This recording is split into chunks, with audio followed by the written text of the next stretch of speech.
చల్లగా కాచిన పాలలో బాగా మరగబెట్టి అప్పుడే ఫిల్టర్ లో తీసిన 4 డికాక్షన్ చుక్కలు పోసి స్కిమ్ మిల్క్ నో షుగర్ చిక్కటి పాలు పోసి చక్కగా షుగర్ వేసి గుమగుమలాడి కాఫీ తీసుకురా. ఇది టీయా ఎరా కాఫీ ఇచ్చావా? ఇది టీయా చెరుకు రసమరా. అల్ఫా కేఫ్లో తాగుతూ తెలుస్తుంది. బాబు ఉల్లిదోశ తీసుకురామా.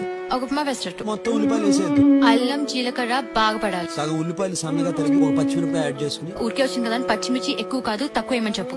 ఉప్మా వేడిగా ఉండాలి. దోశ దోరగా వేయించు. పెసరట్టు బాగా కాలాలి. ఆయిల్ తక్కువే, చట్నీ ఎక్కువే. చట్నీ విడిగా కట్టమని చెప్పు. ఓకేనా? పెసరట్టు బహురుచి.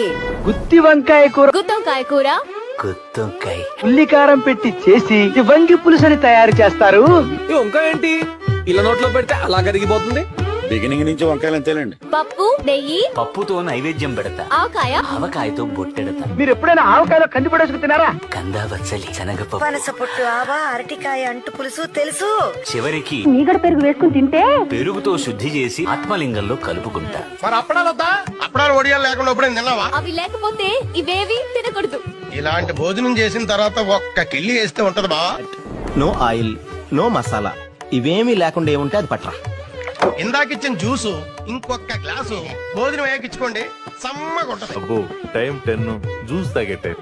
2 रोटी, 1 आलू जीरा, 1 लस्सी, रोटी में मांस बटर डालो. बिरयानी लेके आ, उसके साथ प्याज थोड़ा ज्यादा लेके आना. ఎప్పుడు ఫెతవ తిండి ఆవా.